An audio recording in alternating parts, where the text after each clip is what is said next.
Good morning students. आज हम chapter number 12 kindness ये पढ़ने जा रहे हैं। काइंडनेस का मतलब होता है दयालुता। आप सबको मालूम है कि हमारा व्यवहार कैसा होना चाहिए, सबके प्रति विनम्र होना चाहिए। हमारे मन में दया की भावना होनी चाहिए। कहा जाता है जिसके मन में दया की भावना नहीं वो इंसान ही नहीं है। इसका थॉट देखिए कितना अच्छा है। Be kind for every one you meat is fighting a harder battle. कि जिसके साथ आपकी बहुत बड़ी लड़ाई हो चुकी हो उसके प्रति भी आप दयावान बनो, दया की भावना रखो। इसके लर्निंग ऑब्जेक्टिव्स हैं। Are kindness towards other displays compassion in our nature. हमारे दूसरों के प्रति दया की भावना रखना, दया ये हमारे व्यवहार में होना चाहिए। Kindness to the weak and strong people alike highlights the strength of one's character. कमज़ोर लोगों के प्रति दया की भावना रखना ही एक इंसान के चरित्र की विशेषताओं को बताता है कि वो कितना उच्च इंसान है। A kind person always tries to ensure that no one is treated unfairly or cruelly. एक दयालु इंसान हमेशा यह कोशिश करता है कि किसी के साथ भी निर्दयतापूर्वक व्यवहार न हो या अन्याय न हो। Kindness always draws kindness from others. दया से ही दया की भावना पनपती है। अगर हम किसी चीज़ के प्रति विनम्रता दयालुता दिखाते हैं तो हमें भी वही सामने से मिलता है। A kind person is respected by everyone and is held in high esteem. एक दयालु इंसान की हमेशा ही सब रेस्पेक्ट करते हैं। इसे बहुत ही अच्छी स्टोरी के थ्रू समझाया गया है, ध्यान से सुनिए। Once after beating a hostile neighboring kingdom in a tough battle, a king and his army were returning home. एक बहुत बड़े युद्ध करके पास वाले राज्य को जीतकर एक राजा और उसकी सेना वापस अपने घर की तरफ लौट रहे थे। The joy and pride of having won the battle had kept them happy for a couple of days. कई दिनों तक तो वे खुश होते रहे और उन्हें अपने ऊपर प्राउड फील होता रहा कि वो इस युद्ध को जीत गए। But when the joy subsided the harsh human realities began to trouble the soldiers. लेकिन कुछ समय के पश्चात ही यह उनकी जो खुशी थी वो कम होती गई। क्योंकि उनके सामने कुछ और प्रॉब्लम्स आने लगी। जैसे देखिए, some of them had been badly injured and needed medical attention.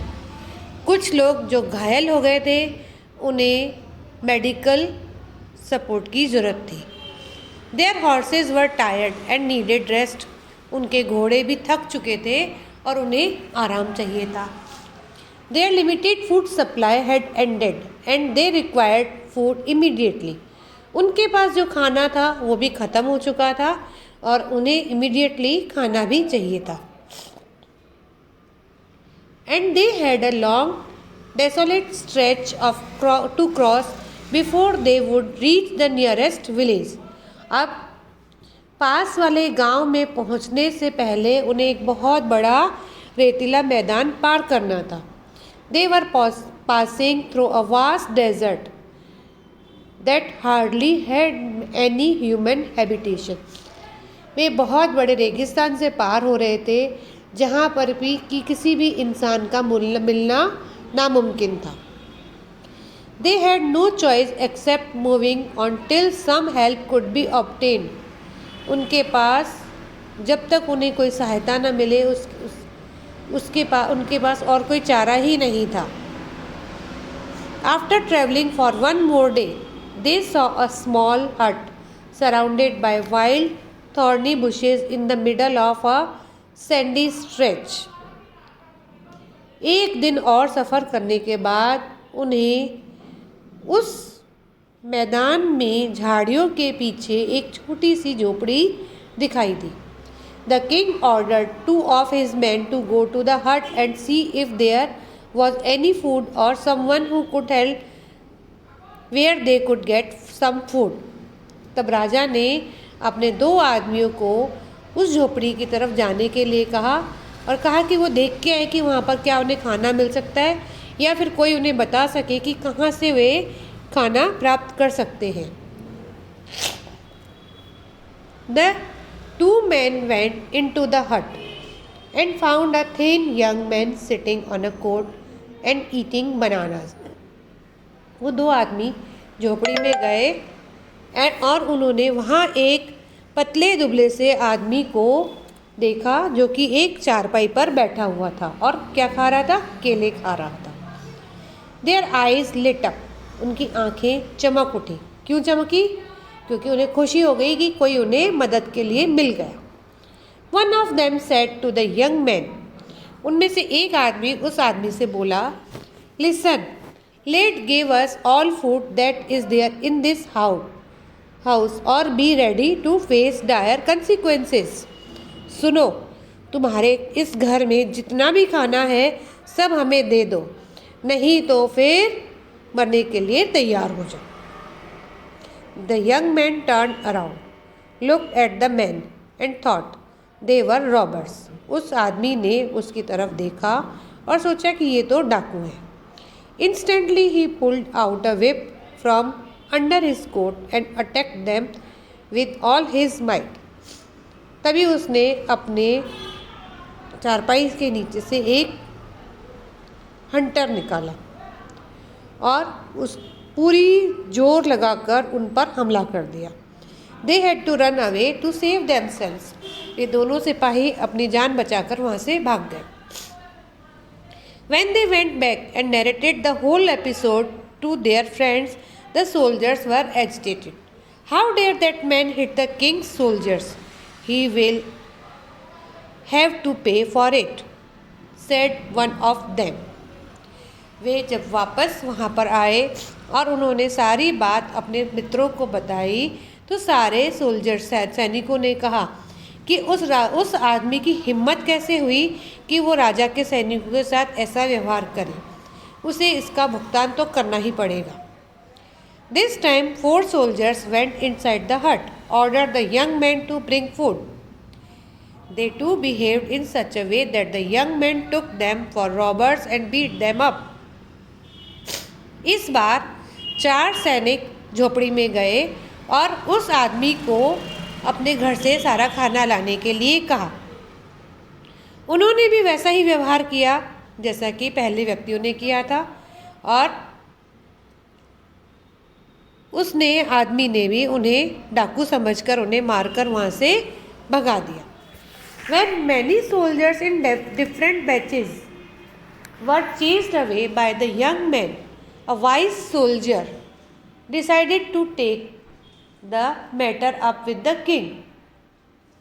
इस तरह से बहुत सारे सैनिक अलग अलग बैचेस में उसके पास गए और हर बार उस आदमी ने उन्हें वहाँ से भगा दिया। तब एक बुद्धिमान सैनिक ने राजा को सारा मामला बताया। He went to the king and said, Your Majesty, there is only a young man in that hut, but he refuses to give us any food. वह बुद्धिमान सैनिक राजा के पास गया और उसने कहा कि श्रीमान, वहाँ पर एक झोपड़ी में एक आदमी है जो कि हमें खाना देने से मना कर रहा है। And he is very brave, और वह बहुत बहादुर है। If we try to force them him he puts up a fight and chases everyone away. अगर हम उससे ताकत से बात करते हैं यानी बल का प्रयोग करते हैं तो वह हमसे लड़ाई करता है और हमें वहाँ से मारकर भगा देता है।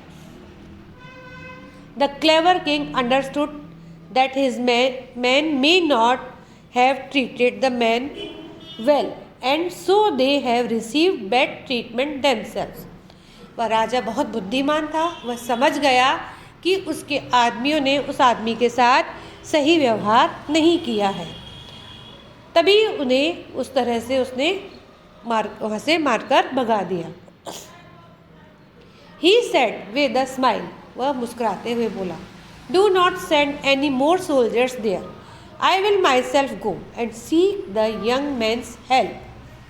अब किसी और सैनिक को मत भेजना, मैं खुद वहाँ पर जाऊँगा और उस आदमी से की मदद लूँगा। The king dismounted his horse and walked barefoot on hot sands to reach the young man's hut. वह राजा अपने घोड़े से उतरा और नंगे पैर ही उस गर्म रेती पर चलकर उस आदमी की झोपड़ी तक गया। He said, वह बोला, My dear man, my friends, and I have not eaten anything for days. Some of us are even ill and injured. Could you please help us? Only if it is not too much of a bother. उसने राजा ने जाके उस आदमी से कहा कि प्रिय, मेरे मित्र और मैं, हमने बहुत दिनों से कुछ खाया नहीं है। उनमें से बहुत कुछ लोग बीमार भी हो गए हैं और कुछ घायल हैं। क्या तुम हमारी मदद कर सकते हो? और नहीं तो कोई बात नहीं। The young man looked at the king and was moved by his plight. उस आदमी ने राजा की तरफ देखा। He said politely, वह और विनम्रता से बोला, Sure sir, I will do everything that I can to help you and your friends. मैं ज़रूर आपकी और आपके मित्रों की मदद करूँगा। I have enough food for hundreds of people in my farm. मेरे फार्म हाउस में कई लोगों के लिए खाने की व्यवस्था है। Said the young man, pointed towards the other side of this hut. यह कहकर उस आदमी ने अपनी झोपड़ी के दूसरी तरफ इशारा किया। You may call your friends to help themselves with fresh fruits. आप अपने मित्रों को बुलाकर इन ताज़े फलों को उन्हें देकर उनकी मदद कर सकते हो। The king was surprised to see that there was a lush green area in the middle of that desert. राजा यह देखकर आश्चर्यचकित हो गया कि इतने बड़े रेगिस्तान में के बीच में यह एक बहुत ही हरा भरा बगीचा था। There were several trees laden with fresh and juicy fruits. उसमें बहुत ही अनगिनत पेड़ थे जो कि फलों ताजे और रसदार फलों से लदे हुए थे। The king and his soldiers ate fresh fruits to their hearts content and also packed some for the way. राजा और उसके सैनिकों ने अपने पूरे दिल से उन ताज़े फलों को खाया और कुछ रास्ते के लिए पैक करके भी ले गए। तो बच्चों, इस कहानी से आपको क्या शिक्षा मिलती है कि देखो, पहले सैनिक गए, उन्होंने रूडली जाके उस आदमी से कहा कि अब तुम हमें हमारा खाना दे दो, नहीं तो तुम्हें इसका भुगतान करना पड़ेगा। तो आदमी को गुस्सा आया, लेकिन जब राजा ने विनम्रता पूर्वक जाके उस आदमी से मदद मांगी तो उस आदमी ने पूरी अपनी जितनी पूरी शक्ति थी उतने मदद की उनकी। तो ये आप अपनी डेली की लाइफ में भी फील करते होंगे कि जब आप किसी से पोलाइटली बात करते हो तो आपको उसका आंसर भी पोलाइटली ही मिलता है, लेकिन जब रूडली बात करते हो तो उसका आंसर भी आपको रूडली ही मिलेगा। Okay, thank you.